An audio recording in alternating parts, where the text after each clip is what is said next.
الله وأشهد أن لا إله إلا الله وحده لا شريك له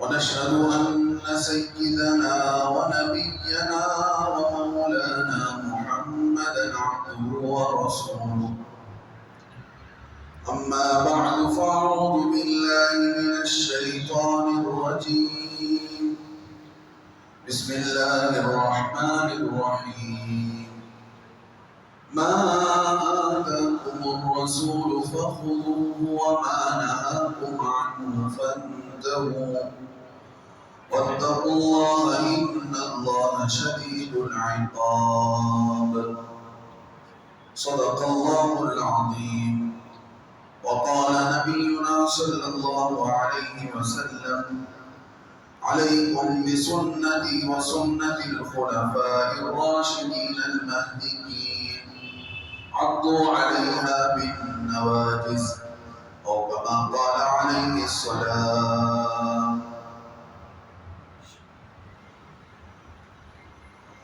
قابل قدر دینی ایمانی بزرگ و دوستو، عزیز نوجوان بھائیو،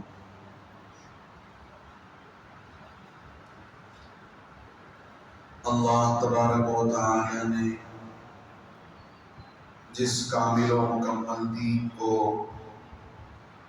اس امت محمدیہ صلی اللہ علیہ وسلم کو دے کر نوازا ہے، اس امت کو اللہ نے نصیب جگائی ہے،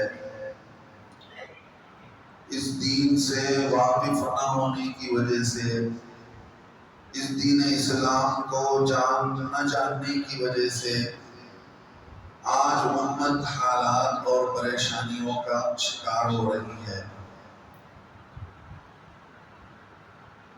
اللہ کے نبی صلی اللہ علیہ وسلم کی زندگی، آپ پر آنے والے حالات، آپ صلی اللہ علیہ وسلم پر جو ظلم، جو پریشانیاں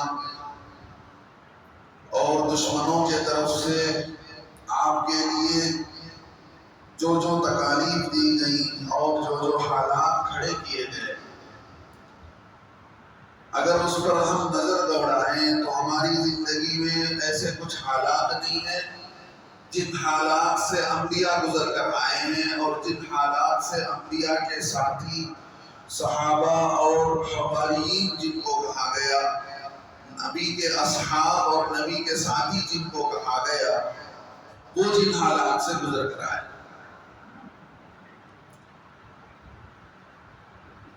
دنیا کے اندر آدمی چاہے کوئی بھی ہو، یہ سمجھتا ہے کہ ہمارے یہاں اپنی ضرورتیں پوری ہو جائیں، دنیا میں کوئی حالات کا سامنا مجھے کرنا نہ پڑے، کسی بیماری کا، کسی نقصان کا، کسی حادثات کا۔ لیکن یہ دنیا حادثات کی جگہ ہے اور حالات کی جگہ ہے۔ انسان پر حالات اور مصیبتوں کا آنا طے ہے، اللہ نے جس کے لیے جو لکھ دیا ہے وہ ہو کر رہے گا، وہ آ کر رہے گا۔ اصل میں انسان صرف اپنے لیے مثبت سوچ ہی رکھتا ہے، اپنا نفع ہی سوچتا ہے، کبھی اپنے گھاٹے کا تصور بھی نہیں کرتا، اپنے نقصان کی سوچتا بھی نہیں ہے کہ میرا کاروبار نقصان میں چلا جائے تو مجھے کیا کرنا ہے۔ ہر وقت پازیٹیو کو لے کر چلتا ہے اور مثبت سوچ کو لے کر چلتا ہے، اور ہونا بھی چاہیے۔ آپ کے خیالات پازیٹیو ہوں، مثبت ہوں، لیکن اس بات کو بھی سوچنا پڑے گا کہ دن بدلتے ہیں، حالات بدلتے ہیں، اللہ کی بنائی ہوئی دنیا ہے، اس دنیا کے اندر اللہ دن اور رات کو جیسے بدلتے ہیں ایسے حالات بھی بدلتے ہیں۔ اگر مجھ پر حالات دوسرے حالات آتے ہیں تو مجھے ان حالات میں کیا کرنا چاہیے؟ غریبی کہیں آ جائے، غریبی کے ڈر سے تو آدمی نمازیں چھوڑ کر کما رہا ہے، لیکن اگر کبھی غریبی آ جائے تو اس کے لیے مجھے کیا کرنا چاہیے؟ اور غریبی آنے سے مجھے کیسے اپنے کو بچانا چاہیے. میں مسلمان ہوں تو بحیثیت مسلمان مجھے حالات کا سامنا کیسا کرنا پڑے گا. مختلف حالات انسان پر آتے ہیں. فیملی حالات کبھی آتے ہیں، کبھی انڈیویجول حالات آتے ہیں، کبھی بزنس پر حال آتا ہے، کبھی بیماریاں آتی ہیں، کبھی بچوں کے پر حال آتا ہے، کبھی کاروبار پر حال آتا ہے. مختلف قسم کے حالات کی دنیا ہے. سب سے بہتر سامان رہبری، جس میں رہبری ملتی ہو، جس میں ہمیں راستہ دکھائی دیتا ہو، وہ پیارے نبی صلی اللہ علیہ وسلم کی زندگی. اندازہ کر کے دیکھیں، ایک طبقہ مکے کا اللہ کے نبی صلی اللہ علیہ وسلم کے آنے پر خوشی منا رہا ہے. قریش مکہ خوشی منا رہے ہیں کہ محمد بن عبداللہ پیدا ہو چکے ہیں اور آپ کی پیدائش کا بہت دنوں سے انتظار ہو رہا ہے. تو دوسرا طبقہ آپ کی پیدائش سے پہلے آپ سے جلنے والا، حسد رکھنے والا. آپ دنیا میں بتا سکتے ہیں تو ایسا دشمن، کسی بچے کا ایسا دشمن آپ بتا سکتے ہیں کہ اس بچے کے پیدائش سے پہلے ہی اس کے دشمن بن گئے. وہ ذات ہمارے نبی صلی اللہ علیہ وسلم کی تھی. یہودیوں کو آپ کی علیہ السلام کی پیدائش کا انتظار تھا کہ ہم کیسے دیکھ لیں گے کہ کیسے ہمارے خاندان سے ہٹ کر، بنو اسحاق سے ہٹ کر بنو اسماعیل میں کیسے نبی پیدا ہوتا ہے، ہم دیکھ لیں گے. اسی لیے ملک شام کے سفر میں جب اللہ کے نبی صلی اللہ علیہ وسلم کو ان کے چچا خواجہ ابو طالب لے کر گئے تو راستے میں نصارا کے رہبروں نے کہا، راہبوں نے کہا، کرسچنوں کے پادریوں نے کہا کہ دیکھو اپنے بچے کی حفاظت کرنا. اگر یہودیوں کو اس کے پیدائش کی، یہ نبی آخر الزمان کے آنے کی اطلاع ہو گئی تو یہ اسے زندہ نہیں چھوڑیں گے، یہ انہیں مار دیں گے، لہذا اپنے کو اس بچے کو بچائے. وَمَا أَرْسَلْنَاكَ إِلَّا رَحْمَةً لِلْعَالَمِينَ. اے نبی علیہ السلام، آپ کو ہم سارے جہاں کے لیے رحمت بنا کر بھیج رہے ہیں. آپ کی ذات تو رحمت ہے، لیکن آپ کے پیدائش سے پہلے ہی آپ کے دشمن تیار ہو چکے ہیں. حالات بتاتا ہوں میں آپ کو. پیدا ہوئے باپ کا سہارا نہیں، جن کے صدقے طفیل دنیا بنائی گئی. 6 سال کے ہوئے ماں کا سہارا نکال لیا گیا. 8 سال کے ہوئے دادا کی شفقت کہاں ختم. ایک سہارا بچا کچا چچا کا ہے، باقی اللہ سے دو لگا رہے، اللہ سے تعلق ہو رہے. 40 سال تک جن لوگوں نے اللہ کے نبی علیہ السلام کی زندگی کو دیکھا، صادق کہا، امین کہا، اور کہا کہ کہنے لگے کہ ہم نے کا بہتر ہے، سچا ہے. ہم نے کبھی ان پر جھوٹ کا تجربہ نہیں کیا، کبھی ہم نے ان کو جھوٹا نہیں پایا. جس کی صداقت کی، جس کی سچائی کی گواہی دینے والے جانی دشمن بن گئے.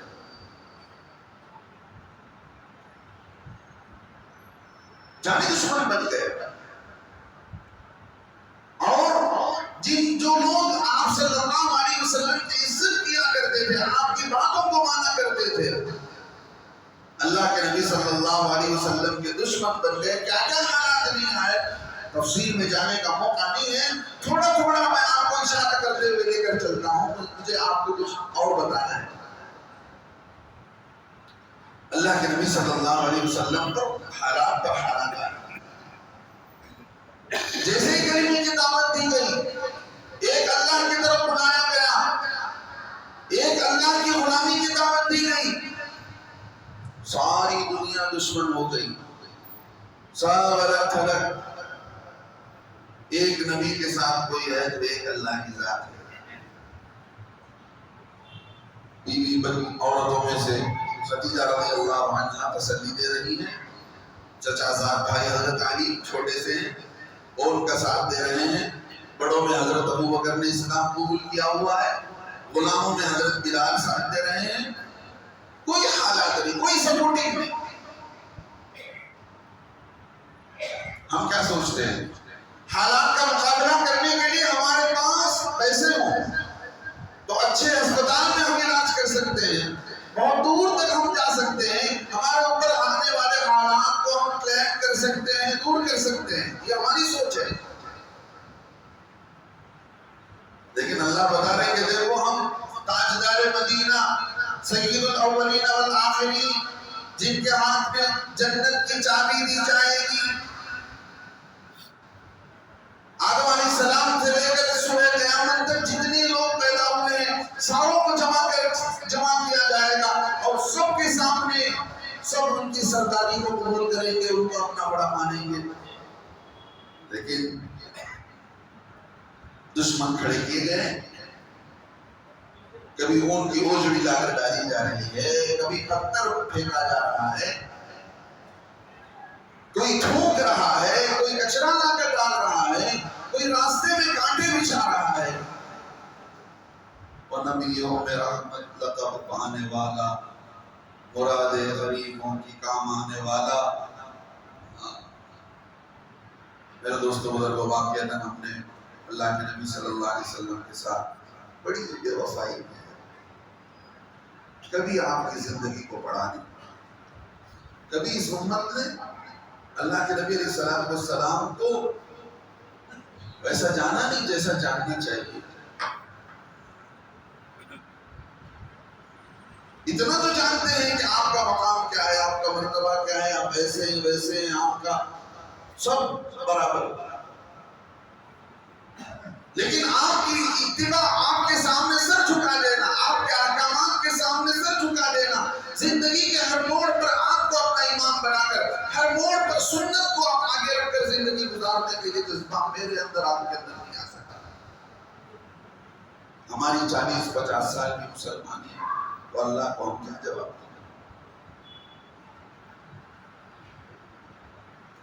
جو قوم دنیا کے اندر دنیا بنانے کے لیے نہیں بھیجی گئی۔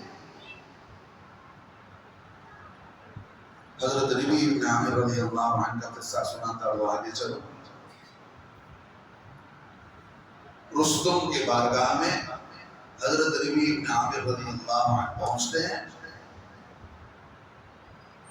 دیکھا بڑے بڑے بادشاہ، بڑے بڑے وزیر، بادشاہ بیٹا ہے وزیر، اور ان کے بیٹھنے کے لیے بہترین سے بہترین کرسیاں لگی ہوئی ہیں اور قالین بچھے ہوئے ہیں، اور کیا ملازم، اور ان کے کیا کپڑے، اور ان کے ہتھیاروں کی، تلواروں کی چمک، اور ان کے گھوڑوں کی نزاکت، اور ان پر گھوڑے پر جو چیز اڑایا جاتا ہے، چادر، پتہ نہیں زیب و زینت کی انبار لگی ہوئی ہے۔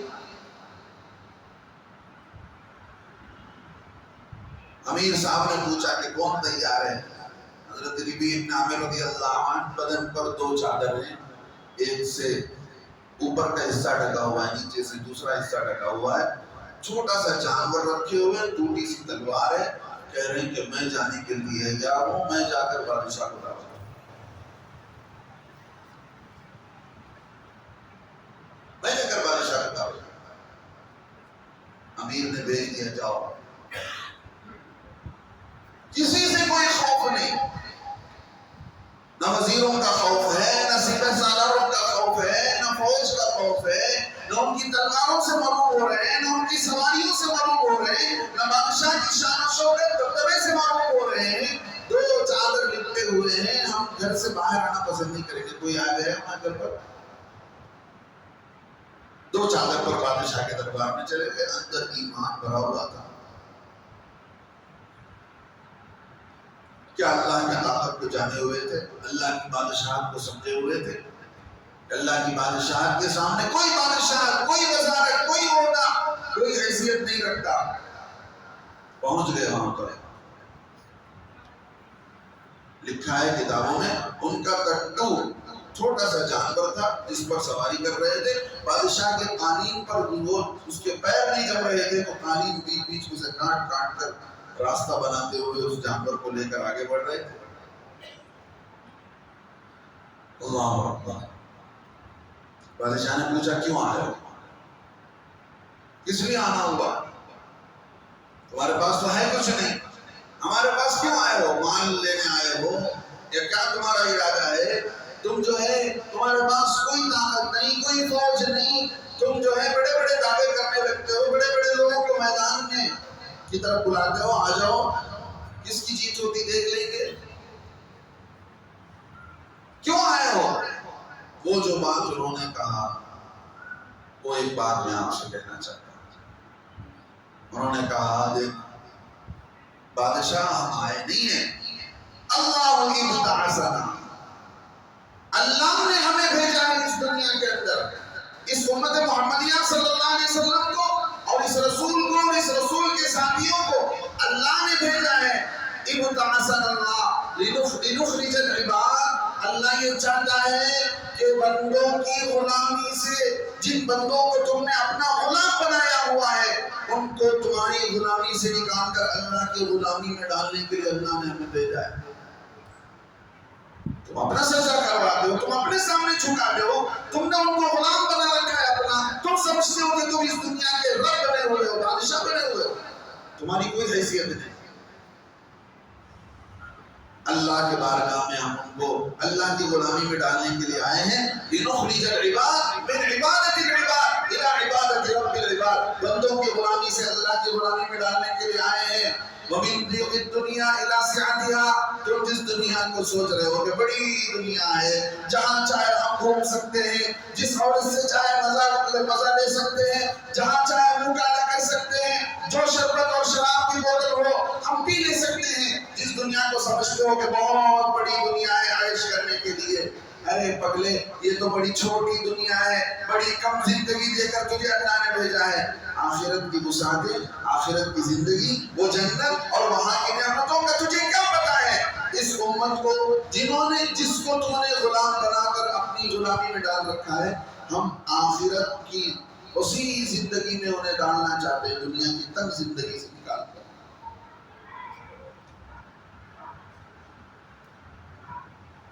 میرے دوستوں بزرگوں، یہ اصل ہوتا ہے کہ اس امت کو اللہ نے بھیجا ہے، اس کو دنیا بنانے کے لیے نہیں بھیجا،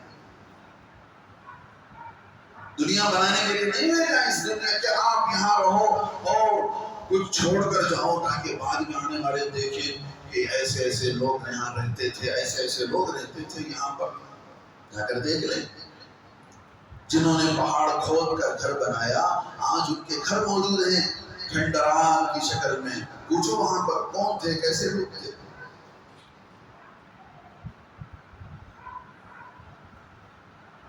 میں یہ سمجھ کہنا چاہ رہا ہوں میرے دوستوں بزرگوں، جو دنیا اپنی ترقی کا راہ لاب رہی ہے کہ ہم ترقی پر ہیں، ہم تعلیم یافتہ ہیں، ہم تہذیب یافتہ ہیں، کسی کو ڈسپلن چاہیے تو ہم سے سیکھیے، کسی کو تعلیم چاہیے تو ہمارے طریقے پر آئیں گے تو آپ ایجوکیٹڈ بن جائیں گے، ہمارے طریقے پر آئیں گے تو آپ جو ہے تہذیب یافتہ بن جائیں گے۔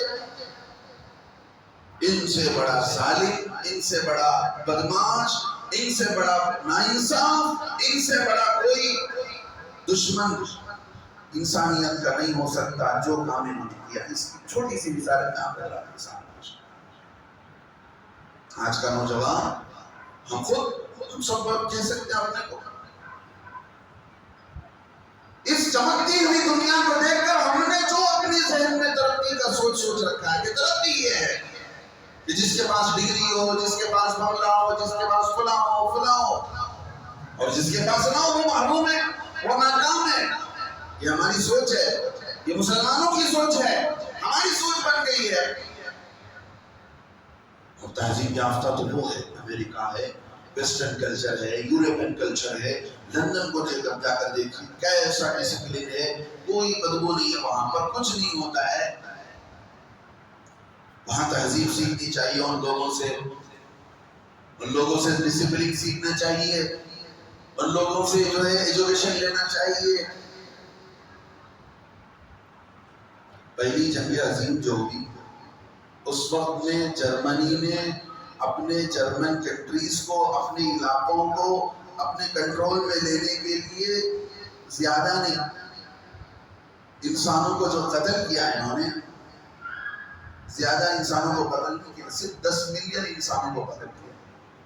پہلی جنگ عظیم 10 ملین انسانوں کو قتل کیا ہے۔ اپنی سلطنت جمانے کے لیے. یہ ڈسپلن لوگ ہیں, ایجوکیٹڈ لوگ ہیں. دوسری جنگ عظیم کا نمبر آیا تو اسی جرمنی نے 1,06,00,000 انسانوں کا قتل عام کیا. پھر 1964 سے 74 تک ناگاساکی اور ہیروشیما پر برابر بمباری ہوتی رہی. امریکہ کی لڑائی چلتی رہی, 10 سال لڑائی چلتی رہی, اور وہاں پر اس 10 سال میں انہوں نے 30 لاکھ انسانوں کو بمباری کے ذریعے سے مروا دیا. پوچھو جا کر کیا مل گیا ان کے ہاتھ؟ نہیں, بلکہ ویتنام کے علاقوں میں انہوں نے 64 سے 74 تک ویتنامیوں پر انہوں نے حملے کی. 3 ملین ویتنامیوں کو 10 سال کے اندر ختم کر دیا. اور اس کا نقصان یہ ہوا کہ 30,000 اپاہج لوگ 30,000 لوگ اپاہج ہو گئے. 40,000 آدمیوں کو ملک چھوڑ کر جانا پڑا. یہ ہوتا ہے نقصان جن کے سامنے ہوتا ہے کہ کیسے حکومتوں کو اپنے کنٹرول میں لیا جائے, کیسے انسانوں کو اپنا غلام بنایا جائے, کیسے مال کھسوٹا جائے, کیسے اسے نوچا جائے, کیسے اسے اور اسے لڑا کر اپنا فائدہ نکال لیا جائے. یہ ہوتی ہے. پھر 2003 میں ان ظالموں نے آ کر عراق پہ حملہ کیا. چھوٹی چھوٹی مثالیں دے رہا ہوں جس کو آج ہم ترقی یافتہ لوگ ملک کہتے ہیں. ان کی ترقی کی معیار کیا ہے, میتھڈ کیا ہے؟ 6,55,000 6,55,000 عراقیوں کو قتل کیا انہوں نے 2003 کے اندر. 10 سال 20 سال پہلے کی بات ہے. ان کے پاس سے آپ کو ڈسپلن ملے گا. یہ پڑھے لکھے لوگ ہیں. یہاں سے ہم کو جو ہے بیسٹ کلچر مل سکتا ہے, تہذیب مل سکتی ہے. کیسے مل سکتی ہے؟ اور اس موقع پر عراقیوں میں جو لوگ بے گھر ہوئے, تقریباً 4.5 ملین لوگ بے گھر ہوئے جن کے گھر چھن گئے, اور 2 ملین خواتین بیوہ ہوئی, 3 ملین بچے یتیم ہوئے. میں آپ کو چھوٹا سا ڈیٹا آپ کے سامنے پیش کر رہا ہوں. اور جو ہے 3 ملین بچے یتیم ہیں. تقریباً 3 ملین لوگ جو ہے ملک کو چھوڑ کر در بدر ہو گئے. پورا عراق تہس نہس ہو گیا. جو عراق اور بغداد مسلمانوں کا مرکز سمجھا جاتا تھا, جہاں سے اسلام کی دین کی تبلیغ ہوتی تھی. میرے دوستو بزرگوں, اللہ تبارک و تعالیٰ نے میرے اور آپ کے لیے بہترین نظام دینی نظام دیا ہے, اسلام کا نظام دیا ہے. اگر ہم اس کو اپنے سینوں سے نہیں لگاتے ہیں تو پھر ہمارے سے بڑا بے وفا کوئی ہو نہیں سکتا ہے. آپ سب کچھ کیجیے, اپنے بچوں کو پڑھائیے, ابھی اسکول کھلیں گے, لیکن پہلے یہ سوچئے کہ ہمارا بچہ وہاں جانے کے بعد بیسٹ ایجوکیٹ تو بن جائے گا, لیکن ساتھ ساتھ مینٹیلٹی طور پر اسلام بیزار تو نہیں ہوگا. اس کے اندر اسلام کی اہمیت تو نہیں ختم ہو جائے گی, اور دین سے بیزاری کا جذبہ وہاں جانے کے بعد تو نہیں پیدا ہوگا.